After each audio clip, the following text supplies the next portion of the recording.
Monster Hunter Wilds is a good-looking game, but its console iterations aren't perfect. PS5 and Series X pack a lot of visual modes, but suffer from substantial image quality and performance woes, and lack some of the PC version's higher-end settings. Sony's PS5 Pro, though, should carry an antidote for these afflictions, with PSSR and ray tracing both in the mix. So does Sony's enhanced machine comprehensively address Wilds' console failings? Can this system soar where the base console sank?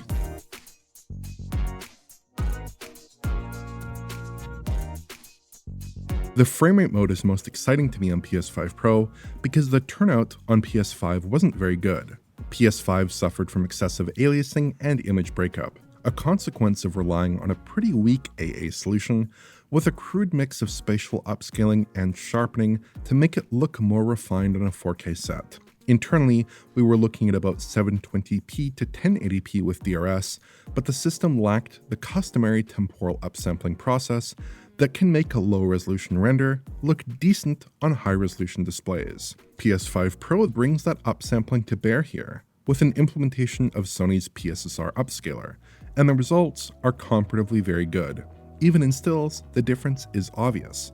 The Pro is much more temporally stable relative to the base console, without the ugly stair-stepping artifacts that we saw on PS5. In scenes with a lot of dense geometry, the Pro resolves a much cleaner image that holds up quite well, relatively speaking. The base machine actually has an edge in terms of overall image sharpness, which comes from a substantial passive post-process sharpening, but the fundamentals of the image are much stronger on Pro. When we actually move through the game world though, the differences are more stark. Here, the PS5 really struggles to resolve anything approaching a clean image, with constant shifting stair-stepping on geometry and flickering on foliage. The Pro is far more pristine in comparison, resolving a smooth, if soft, image. In terms of the raw rendering metrics, we're looking at 1080p on Pro here, with PSSR treatment. Dynamic res is a possibility, though I didn't spot it in my testing. It's not totally clear to me what resolution PSSR may be upsampling to though. Normally you would expect that PSSR would be going to a much higher resolution here, but Wilds looks quite soft and 1080p-like to my eyes. I'd suggest this might be more like PSSR AA, without upsampling to a higher resolution. That's not too bad though, considering how messy the base console looks. The 4K 60 Pro dream isn't really being met here, but it does look a lot better than PS5, which I think basically satisfies the Pro promise. Wilds definitely feels best at 60 FPS, so having a visually serviceable framerate mode is a big bonus. The Pro also does a better job of hitting a stable 60 FPS than the base console. It's not a perfect 60, but dips are infrequent and not very impactful to gameplay. On PS5, the dips are harder and have greater frequency. If we unlock the framerate at 120Hz output, we can get a somewhat higher performance level, hovering between 60 and 80 FPS typically. If you have VRR toggled on, this may be worth exploring, though I'd probably still prefer to cap at 60. Unfortunately, in framerate mode, we still get the same RE engine SSR on Bodies of Water, which looks artifact-ridden and prone to obvious occlusion issues. But the PS5 Pro's resolution mode improves things quite a bit with its RT reflections. These RT reflections completely solve that occlusion problem, without ugly holes in the reflections when impeded by an overhanging tree or character's sword. Even when the reflected detail is completely off-screen, the RT reflections are unaffected. If I pan the camera back and forth here, you can see just how big a difference this makes. The SSR doesn't extend all the way into the foreground and is conspicuously occluded by the player character's weapon, which looks off-putting relative to the RT reflections.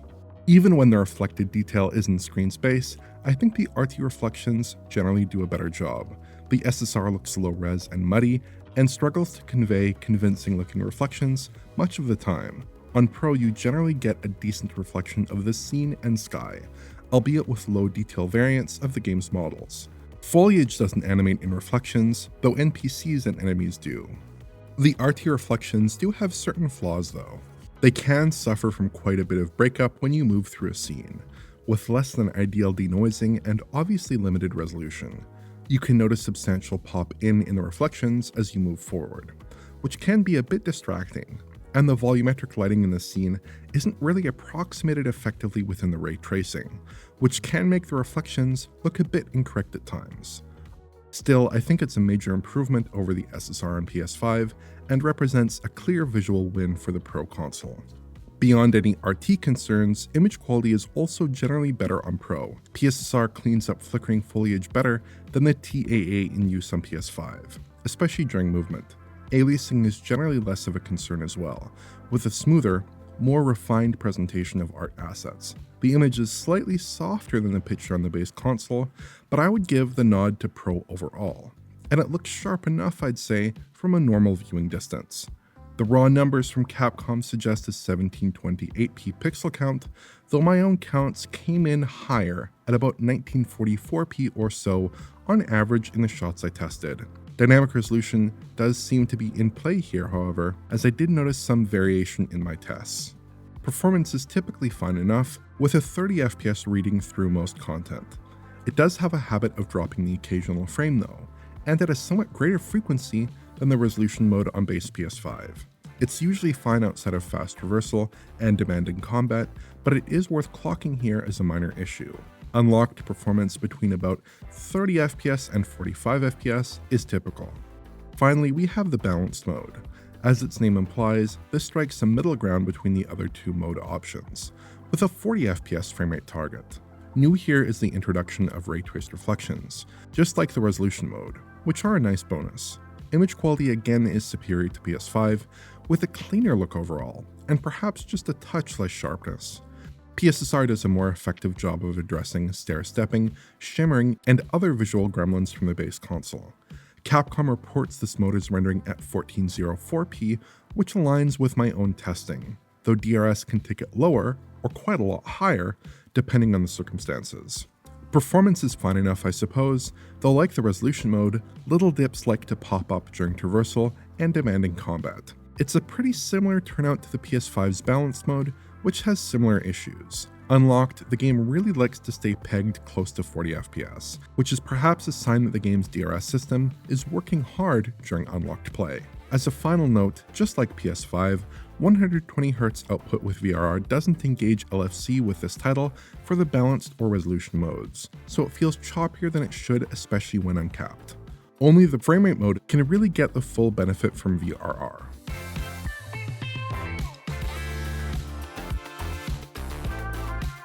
If we stack the three key modes here against each other, the most obvious difference comes down to image quality. The framerate mode is soft and 1080p-like, while the balanced mode looks a lot better, and the resolution mode looks a bit sharper still. None of the modes suffer from excessive edge aliasing or flicker, but the two lower performing modes do hold up better on a 4K pixel grid.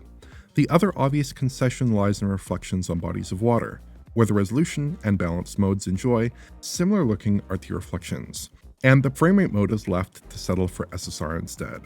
Some areas are pretty arid and don't see much benefit, while others do have more extensive water features and do look quite a bit better with the RT reflections. Outside of those two areas, the same little tweaks present between the PS5 modes are also present here. Volumetric lighting quality is worse in the framerate mode, LODs are pulled in, and GI quality takes a small hit as well. Generally though, the key points of differentiation come down to the image quality differences and the RT reflections. Overall, I kind of like the framerate mode now, at least if its relative softness isn't a big bother. Wilds has very weak motion blur, so I have a bit of a preference for a higher frame rate to smooth out the visuals. Balanced mode is also a strong contender though, primarily because of how much cleaner and sharper it appears while still feeling okay in performance terms. Resolution mode looks a little better still, but the hit to fluidity is annoying. It'll be easier to recommend those last two modes though, if Capcom can sort out VRR with LFC at 120Hz output. Ultimately, I think Monster Hunter Wilds PS5 Pro boosts are very welcome. The game looks a lot better than the base console, with visuals that get both image quality and feature level enhancements. If I had any critique in particular, I just think Wilds is quite a heavy title typically, so the Pro boosts don't really bring it up to the same level as other comparable titles. In its best moments, the Pro can elevate PS5 software to have credible 4K 60 imagery or transformative ray tracing, and that isn't the case here. Instead, we get a visual outcome that I think a lot of players would have reasonably expected from the base PS5, with a 1080p 60-like framerate mode and 2 lower performance modes with better image quality and limited ray tracing.